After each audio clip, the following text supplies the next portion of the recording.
Président Inoula. Manoula. Corbacité. Non, Basfina. Alors, président, Maouka Tchak, Kosovo Yiro Footkan, Kurado Naleno, c'est à quel d'autres qui ont présenté en Flabarola. Les trois Issa Sidibé, les Ligue de football du district de Bamako, au présent sortant. Parce que un mandat de Kaloye, en fait, Mars Kalonata, contre les temps. Donc, les temps de comme Krata ou Bolodalen. Je crois que le mandat s'en est un peu banque à Oba. Alors, président, il y a Gali. Itara kake nyama sanan folo mu kono. Yala, i wale munu ke ligi kono. Aka bara bola mun kan. A koloma ka se ka doni ɲɛfɔ an y'o la yana ngana nda do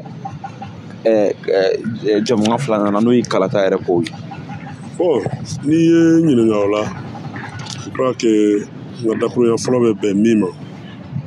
o ye ligue bureau sortant membre ye. Ne b'u fo ka segin k'u fo u bɛɛ waleɲuman dɔn an ka mandat o kɔnɔ an ye baaraw kɛ baara minnu tiɲɛ yɛrɛ la n'a kolo giriyara mais a yɔrɔ dɔw b'a la baara gɛlɛyara an bolo surtout laban in na mais min ye ka taa a sɔrɔmayɔrɔ ye n bɛ se k'a fɔ d'abord ka bɛɛ lajɛlen kunnafoni Ligue de Bamako yɛrɛ sponsor t'a bolo souvent partenaires de bɛ k'an bolo san daminɛ la an bɛ minnu ka compétition organiser sinon n'a bɔr'o la an yɛrɛ bɛ compétition min kɛ il y a pas de sponsor mais ni fɛn wɛrɛ fɛnɛ bɛ yen min b'an dɛmɛ o la o ye fédération ye o bɛ subvention min di ligue bɛɛ lajɛlen ma Mali kɔnɔ n'o ye 3 millions. Million saba. Million saba. San kuru kara do. San mun bɛ o de bɛ d'an ma o ye Mali ligue bɛɛ lajɛlen ye montant kelen de bɛ di an b'an ka baara organiser n'o ye. Président ka match kelen a labɛnni sa journée kelen kɔnɔ o bɛ bɛn musaka joli ma. Bon journée kelen kɔnɔ a doit pas moins d'1 million journée kelen alors que Ligue de Bamako an bɛ 14 temps o la tila ka carte d'identité kɛ ka tila k'an ka champion accompagner. Ligue de Bamako yɛrɛ ka dimension a ka bon a dimension bɛ bon jumɛn na club fɛn fɛn bɛ Bamako a bɛɛ bɛ Ligue de Bamako de bolo yan'an ka se deuxième division ma ka champion bɔ anw bɛ baara de boloda san daminɛ tuma min région tɔw ma wuli tuma min première division tɔw ma wuli anw bɛ balontan de organiser n'o ye compétition ye an ka mɔgɔw ni ɲɔgɔn cɛ pour que an ka degeli karamɔgɔw u ka se k'u ka falenniw kɛ k'a dɔn fiɲɛ min b'u bolo fiɲɛ min t'u bolo parce que an ka laɲini a tɛ ka dɔ layɛlɛn san o san mais an ka laɲini ye ni min taara fɛnɛ o ka to sanfɛ o de kama bi Bamako 13 club bɛ yen a bɛ waati nin bɔ dɔ de bɛ yɛlɛ ka taa fara Bamakɔ ta kan mais fɛn tɛ bɔ a la parce que o bɛ dépend mun na an bɛ préparation min engagé yanni championnat ka daminɛ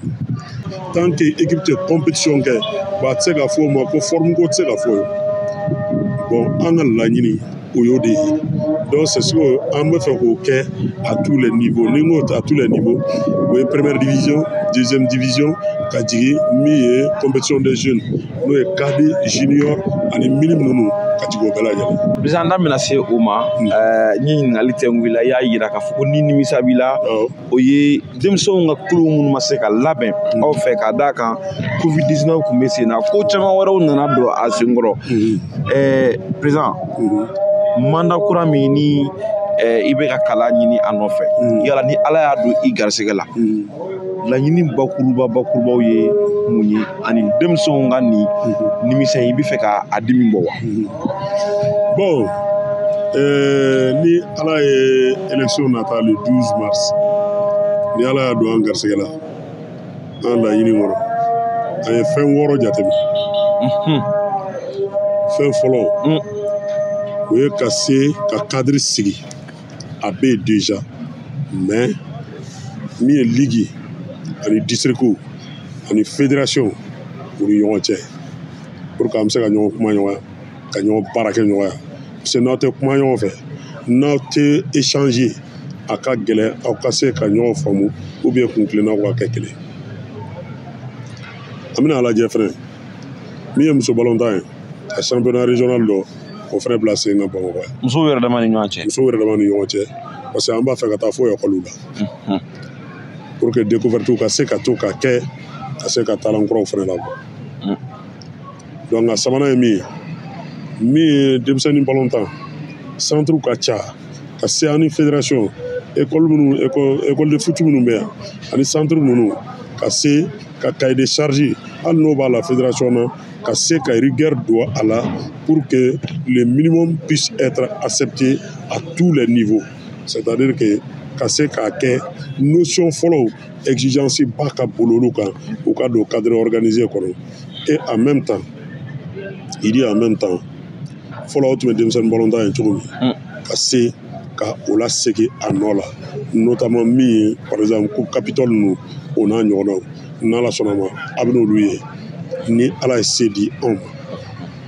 o fana kɔfɛ an bɛna site internet dɔ créer Bɔlɔlɔ ko tɔgɔ la bɔlɔlɔ n'a y'o créer a kun tɛ dɔ wɛrɛ an tɛna baara sɔrɔ bilen ka bɛɛ lajɛlen kibaruya fɛn fɛn aw yɛrɛ siginɔ la n'aw mago b'o la district min kan ou bien fɛn min kɛra yɔrɔ min na aw ka se k'o dɔn à temps réel maintenant o bɛɛ fana kɔfɛ an bɛ fɛ k'a kɛ sisan min ye an ka deuxième division an ko sponsor t'an bolo o tɛ yen a bɛ kalo 4 kalo 5 bɔ ani kunnafonidilaw dɔw bɛ baara dɔw la a maaw yɛrɛ dɔw ti yan u bɛ kɔ kan mais kɔkanmɔgɔ ninnu an n'u bɛnnen don an bɛ ɲini ka ku ɲɔgɔn na c'est pour que an ka championnat a bɛ se ka ye cogo min kɔkanna la waati min an bɛ ka jouer o fana nafa jumɛn b'o la non seulement a bɛ dɔn k'a bɛ taa n'a Mali la ça peut attirer des partenaires a bɛ se ka recruteurs attirer a bɛ se k'a to fana an ka joueurs bɛ bila en valeur et que clubs fana u ka laɲini ye minnu ye o bɛ se ka sabati notamment sur le plan financier donc nin n'a ɲɔgɔnnaw olu de b'an bolo an bɛ fɛ ni an sigira ka se ka minnu baara kɛ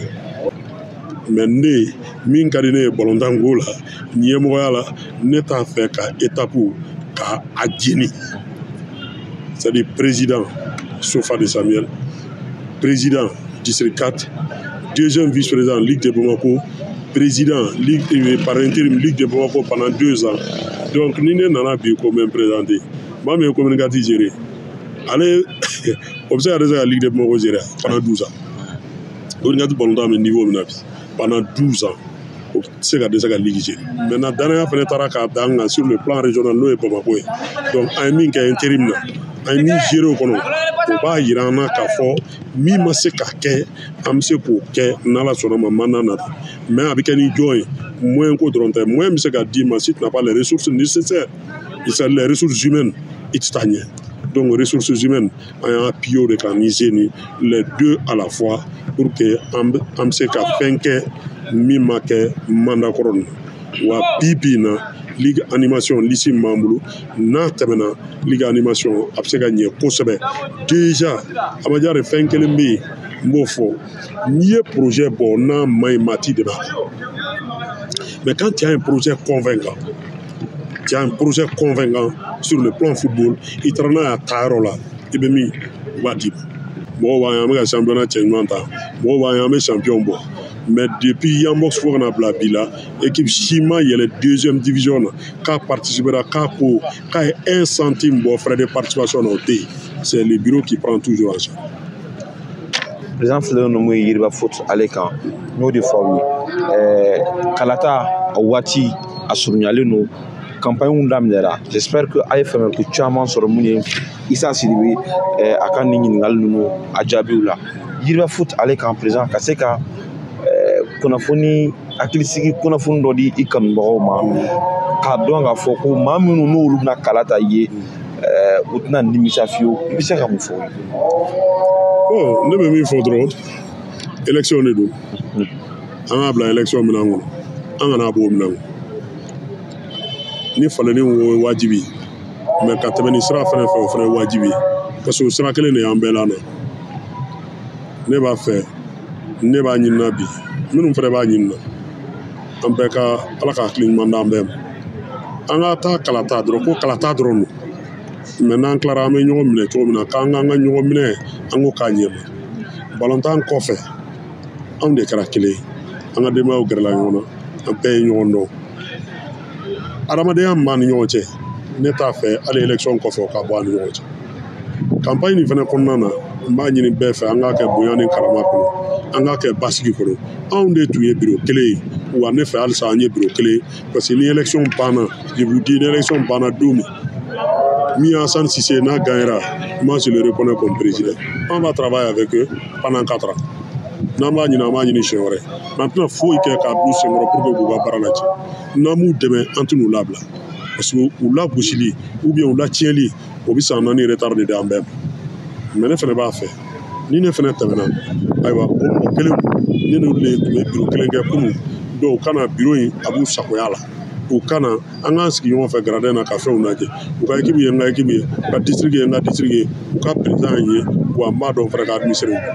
Je pense que AFML ko caman sɔrɔ président Issa a ka nin ɲininkali ninnu jaabi la n y'o de fɔ aw ye an tɛ yan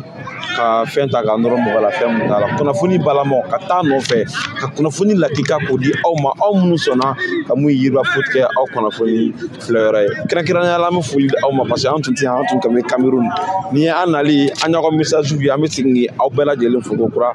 Bakary Diaw ale tun bɛ technique la Amadiara Traoré ka se ka mun ye Issa Sidibe ale ɲininka mars kalo tile 12 candidat filaw u bɛna taa ɲɔgɔndan na n'a ko kɛra cogo min yiriwa foot n'Ala ma basi kɛ an bɛ ye nin ko in fɛnɛ kɛnɛ kan yaasa Mali bɔlɔntan Bamako senna ntolanci a taaɲɛ a bɛna di jɔnni ma yala a bɛ to Issa bolo wa walima a bɛ taa Sani Sidibe ale fɛ ɲininkali tɔ min o bɛ yen nɔ ka se k'o ɲininkali jaabi mars kalo tile 12 don yiriwa foot a k'an bɛn waati wɛrɛ kunnafoni wɛrɛw olu kɛnɛ kan.